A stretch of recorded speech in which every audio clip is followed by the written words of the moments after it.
Assalamualaikum warahmatullahi wabarakatuh. Kembali lagi di channel Kaum Dalam. Untuk kisah kali ini, akan menceritakan kisah dengan judul Pura yang Tidak Boleh Dipoto. Sebelum kita lanjut ceritanya, tekan tombol like, dan jangan lupa tekan juga tombol subscribe channel ini, nyalakan juga lonceng notifikasi, agar tidak ketinggalan video selanjutnya dari channel ini.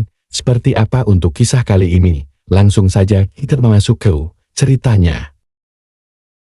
Pernah nggak sih kalian dengar soal sebuah pura di Bali yang katanya nggak boleh difoto sama sekali? Bukan karena larangan adat biasa, bukan juga soal etika kunjungan, tapi karena tempat itu dijaga oleh sesuatu yang katanya bukan manusia, sesuatu yang nggak suka dilihat, apalagi direkam, dan siapapun yang nekat ngambil gambar entah pakai kamera, HP, bahkan cuma selfie iseng katanya bakal ngalamin hal-hal aneh yang nggak bisa dijelasin sama logika. Cerita ini datang dari seorang travel vlogger bernama Rama. Waktu itu, dia baru mulai channel YouTube-nya. Masih kecil, subscriber belum sampai 1000. Tapi dia niat kontennya fokus ke tempat-tempat misterius di Indonesia. Salah satu videonya tentang rumah kosong di Jogja sempat lumayan viral. Jadi banyak yang minta dia ke Bali. Tapi bukan Bali yang wisata biasa, penontonnya pengen yang benar, horor, angker, otentik. Jadi dia cari tempat-tempat yang jarang diliput, bukan spot turis, tapi tempat yang bahkan orang lokal pun gak berani datang. Dari hasil obrolan sama warga dan selancar di forum-forum horor, dia nemuin satu nama, Pura Dalam Sari. Lokasinya ada di Karangasem, agak jauh dari pusat kota, gak ada di Google Maps, dan cuma bisa dicari lewat petunjuk warga. Waktu dia sampai di desa terdekat, suasananya langsung beda, jalannya kecil, udara lembab, dan yang paling aneh, warga di sana kayak enggan ngomong. Kalau dia tanya soal pura itu, rata-rata cuma bilang, jangan kesana nak, atau udah ditutup lama. Tapi satu orang tua-tua, namanya Pak Koman, akhirnya cerita sedikit. Katanya, dulu Pura Dalam Sari itu tempat pemujaan penjaga hutan, nggak semua orang boleh masuk, apalagi motret. Tapi, karena lokasinya terpencil, pernah ada beberapa turis asing yang masuk dan ambil gambar, salah satunya hilang. Kamera dia ditemukan rusak total, tapi ada satu foto yang kesimpan. Kabarnya, foto itu cuma nunjukin altar batu dengan bayangan perempuan berdiri di belakangnya. Padahal waktu itu, si turis sendirian. Sejak kejadian itu, pura dibiarkan terbengkalai, nggak ada upacara lagi, dan jalur ke sana pun udah ditutup secara adat. Bukan cuma fisik, tapi ramah.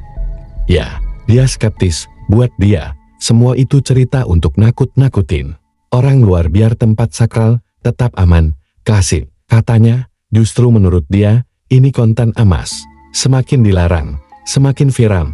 Gitu katanya sambil nyiapin gear kamera DSLR, satu drone kecil, sama GoPro yang dipasang di dada. Dia berangkat pagi-pagi, sendirian, dan cuma dikasih gambaran jalan setapak kecil di ujung desa. Baru masuk hutan aja, dia udah ngerasa aneh. Bukan karena gelap atau menyeramkan, tapi karena terlalu sunyi, gak ada suara burung, gak ada angin, bahkan suara kakinya sendiri kayak menggema. Padahal dia jalan di tanah lembab, bukan di batu. Setiap langkahnya terdengar jelas, dan makin masuk, kabut mulai turun perlahan. Padahal matahari masih tinggi. Setelah hampir 1 jam jalan kaki, dia sampai di sebuah gerbang batu tua yang setengah ketutup lumut. Di situ ada papan kayu kecil, warnanya udah pudar. Tulisannya nyaris nggak kebaca, tapi dia sempat rekam. Setelah diperhatiin, di bagian bawah ada tulisan Bali kuno yang, menurut warga, artinya kira-kira begini, dilarang melihat mata penjaga. Rama ngerasa itu justru keren buat voltage pembuka.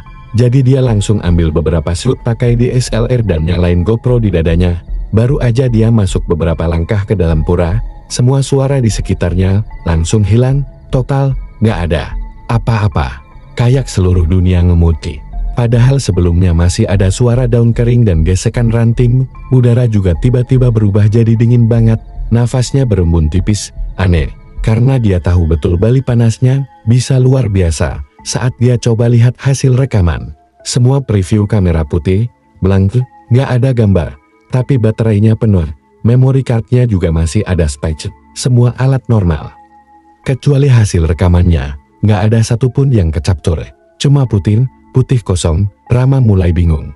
Dia coba restart kamera, gagal. Lalu dia dengar suara, pelan banget, lirih, Dari arah bangunan sebelah kanan, suara perempuan, lembut, tapi dingin, "Jangan ambil gambarnya." Rama langsung nengok, kosong, gak ada siapa-siapa, tapi suara itu jelas banget. Dia muter pelan, nyari arah sumbernya, tapi di sekelilingnya cuma bangunan pura tua yang hampir runtuh, dan altar batu besar yang dipenuhi lumut. Dia mundur pelan, balik ke arah gerbang. Dan di situ dia langsung kaget, gerbang yang tadi terbuka lebar sekarang udah tertutup rapat.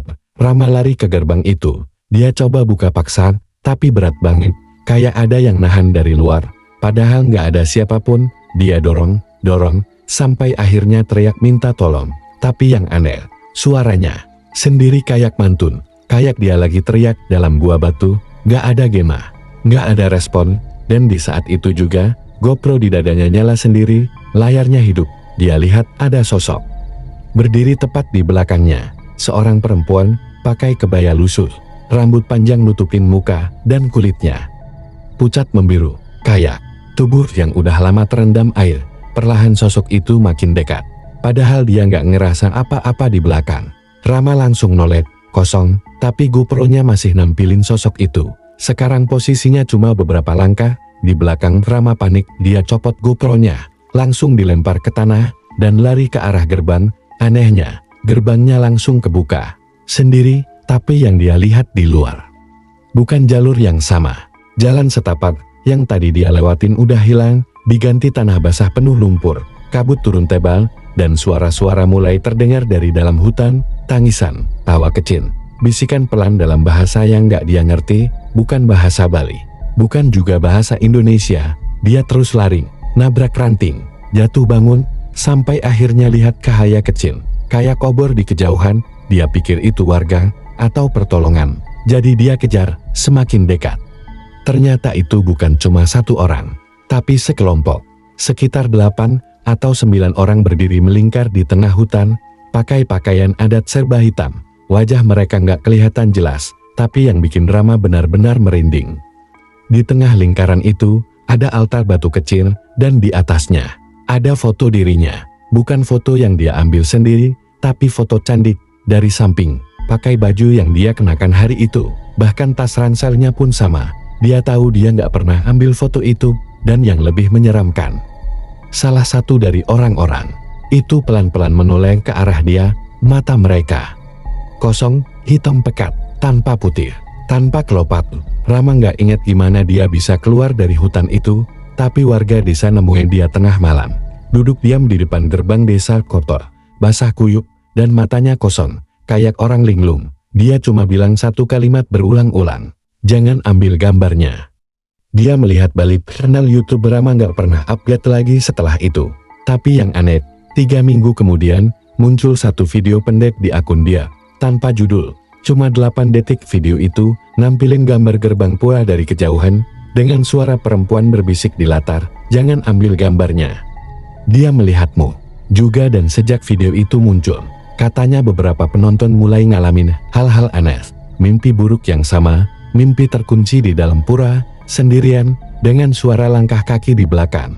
Dan dari altar batu di ujung ruangan muncul sosok perempuan dengan mata hitam pekat, yang menatap langsung ke kamera. Kalau kamu masih suka iseng foto pura sembarangan, apalagi yang udah tua dan ditinggalkan, coba pikir-pikir lagi, karena kadang yang kamu foto bisa aja bukan cuma pemandangan, tapi penjaganya juga ikut ngelihat balik. Oke teman-teman, sekian untuk kisah kali ini. Bagaimana untuk kisah kali ini? Tulis komen kalian di kolom komentar. Dan untuk teman-teman yang baru bergabung, klik like, comment, share, dan jangan lupa tekan tombol subscribe. Dan akhir kata, wassalamualaikum warahmatullahi wabarakatuh.